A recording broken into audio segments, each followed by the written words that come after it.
사랑합니다. 성도 여러분, 월요일 아침 냉천골의 아침 말씀 묵상 시간입니다. 이제 지난 금요일부터 우리는 히브리서를 시작했습니다. 말씀을 같이 나누는 동안에 히브리서를 많이 읽으시고 또 함께 묵상하시면서 이 말씀을 통하여 주신 하나님의 은혜를 누리고 축복을 누리는 복되고 아름다운 성도들이 다 될 수 있기를 소망합니다. 말씀 보십시다. 히브리서 1장 1절부터 3절까지 5절까지의 말씀 보겠습니다. 히브리서 1장 1절부터 5절까지의 말씀 보도록 합니다. 옛적에 선지자들을 통하여 여러 부분과 여러 모양으로 우리 조상들에게 말씀하신 하나님이 이 모든 날 마지막에는 아들을 통하여 우리에게 말씀하셨으니 이 아들을 만유의 상속자로 세우시고 또 그로 말미암아 모든 세계를 지으셨느니라. 이는 하나님의 영광의 광채시요 그 본체의 형상이시라. 그의 능력의 말씀으로 만물을 붙드시며 죄를 정결하게 하는 일을 하시고 높은 곳에 계신 지극히 크신 이의 우편에 앉으셨느니라. 그가 천사보다 훨씬 뛰어남은 그들보다 더욱 아름다운 이름을 기업으로 얻으심이니 하나님께서 어느 때에 천사 중 누구에게 너는 내 아들이라 오늘 내가 너를 낳았다 하셨으며 또 다시 나는 그에게 아버지가 되고 그는 내 아들이 되리라 하셨느냐. 아멘. 히브리서는 1세기 중엽점에 있었던 초대교회 신앙 공동체에 쓴 편지입니다.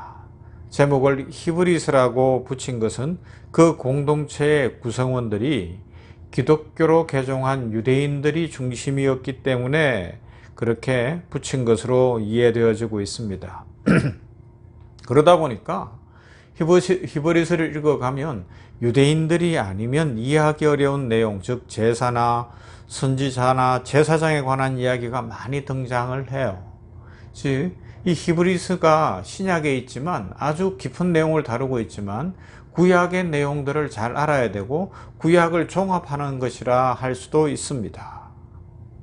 그렇게 히브리인들에게 편지를 써야 했던 이유는 그들이 신앙의 큰 위협 속에 있었기 때문에 그렇습니다. 초대교회에는 늘 위협이 있었습니다. 로마 제국은 여러 신을 섬겼고 또 황제를 신격화했기 때문에 그런 문화를 따르지 않는 기독교인들은 정치적 핍박이나 사회적 위협 아래에 있을 수밖에 없었습니다. 이처럼 여러 곤란에 처해 있던 성도들을 위로하기 위해 쓴 편지가 바로 히브리서입니다. 그런데 히브리서의 중요한 특징이 뭐냐? 고난을 겪고 있는 자들에게 명분을 강조하거나 의지력을 단순히 북돋워 주는 데 목적이 있는 것은 아닙니다. 그러면요, 고난 가운데 있고 정치적 핍박 가운데 있고 사회적으로 불이익을 겪고 있고 오늘날로 이야기하면 예수님을 믿어도 여러 가지 어려운 환경과 고난과 광야길을 걸어가야 되는, 어제 살펴본 것처럼 광야길을 걸어가고 있는 그 현실 속에 있는 성도들에게 그것이 갖는 의미를 알려주는 거예요. 즉 기독교 신앙의 본질적 내용이 무엇인지를 소개함으로써 그들이 겪고 있는, 그들에게 닥친 현실의 문제를 어떻게 이해하고 극복해야 하는가 하는 것에 대한 답을 제시하고 있다고 할 수 있습니다.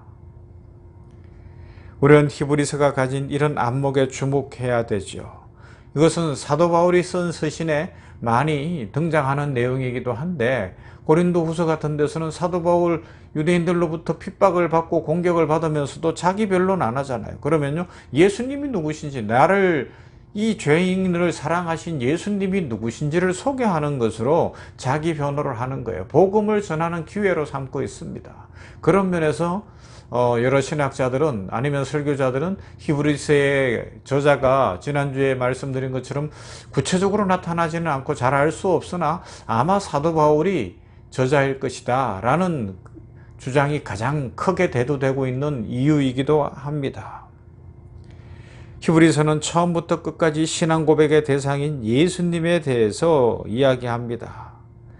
예수님을 믿는다라는 것이 단순히 추상명사이거나 공허한 내용이 아니라는 것이죠. 이론적인 것이 아니라는 겁니다.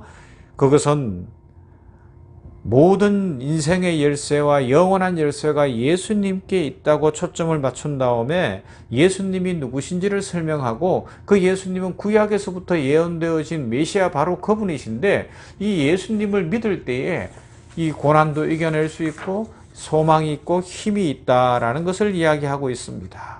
자, 그런데 오늘 말씀에서는 4절 말씀을 보면 5절하고 이런 말씀이 나와요. 예수님을 천사와 비교하는 내용이 나와요. 그가 천사보다 훨씬 뛰어남은 그들보다 더욱 아름다운 이름을 기업으로 얻으심이니, 하나님께서 어느 때에 천사 중 누구에게 너는 내 아들이라 오늘 내가 너를 낳았다 하셨으며, 또 다시 나는 그에게 아버지가 되고 그는 내게 아들이 되리라 하셨느냐 질문하고 있습니다. 예수님을 천사와 비교하고 있어요. 왜 그랬을까요?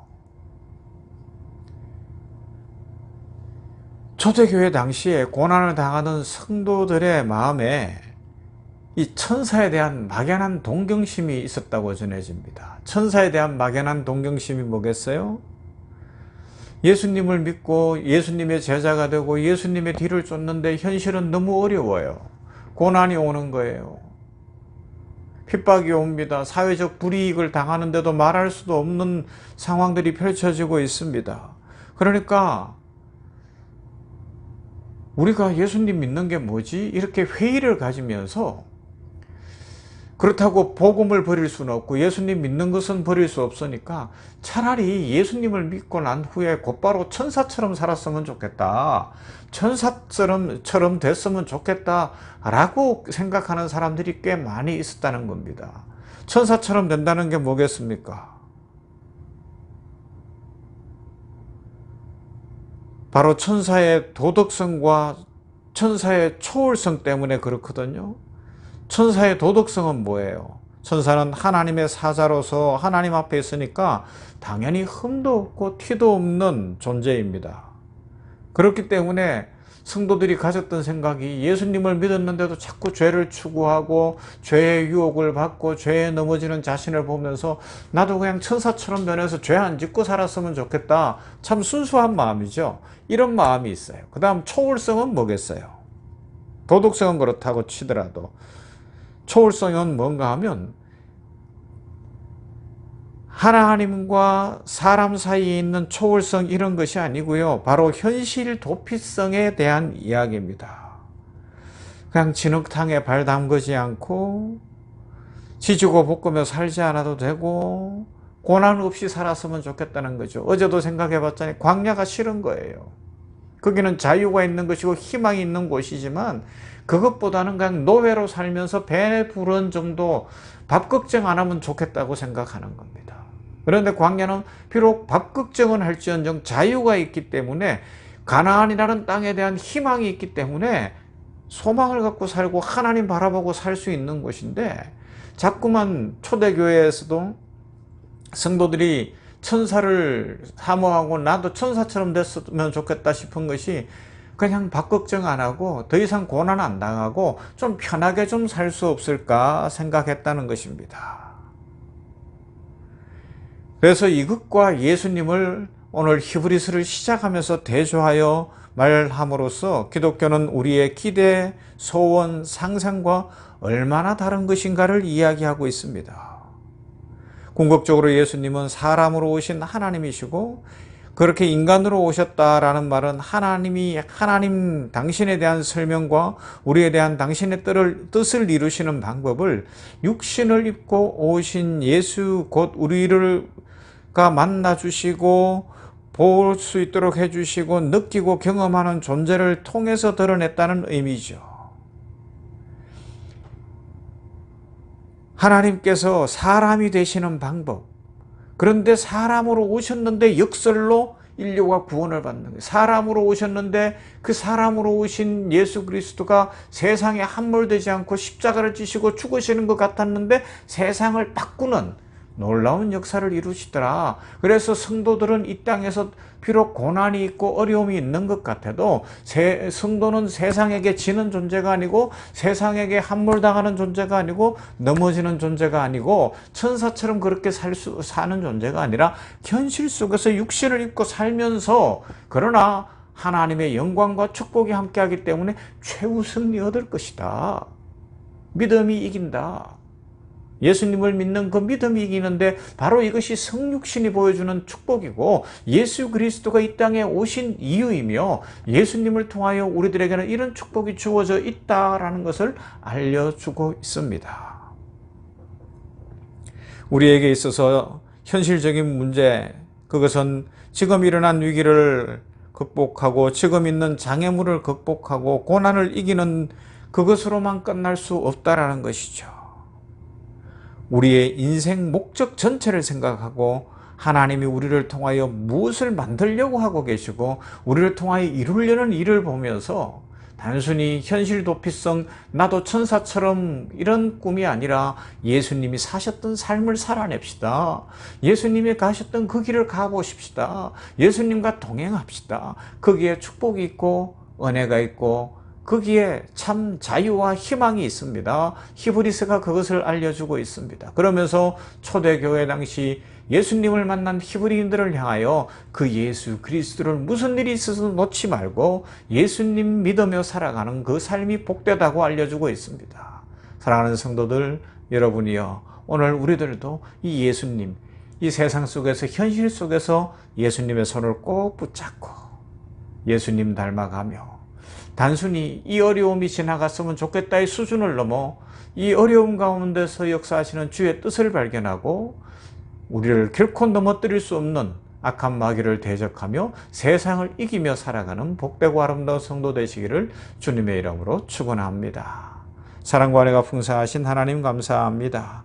오늘 월요일 아침에 히브리서 말씀을 통하여서 천사와 비교되어지는 예수 그리스도를 처음으로 히브리서를 시작하면서 주의 종이 기록한 내용들을 살펴봅니다. 그렇습니다. 하나님, 우리는 현실에 살고 있기 때문에 초대교회 로마의 핍박과 사회적 불이익 속에 있었던 히브리 성도들이 천사처럼 됐으면 좋겠다. 죄는 짓지 않고 현실에 고난도 없고 진흙탕에 발 담그지 않고 각 먹고 사는데 걱정 없었으면 좋겠다 꿈꾸는 그런 마음이 있었으나 오늘 사도를 통하여 하시는 말씀, 그렇지 않다.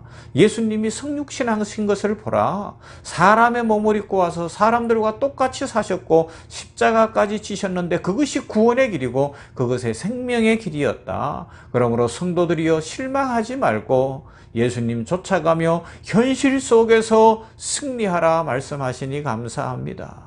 이 믿음의 비밀을 깨닫고 오늘 우리 성도들 중에 당하는 고난과 어려움이 있다면 그것의 의미를 발견하여 하나님을 찬송하게 하여 주시옵시고 주께서 은혜를 도우시사 이 한 주간도 예수님 닮아가게 하여 주시옵시며 백부장처럼 주께 우리의 어려운 형편과 힘든 일과 마음의 소원을 아뢰므로 말미암아 말씀하시는 주의 은혜, 그 말씀 속에 축복을 누리는 복되고 아름다운 삶을 살게 하여 주시옵소서. 예수님 이름으로 기도하옵나이다. 아멘.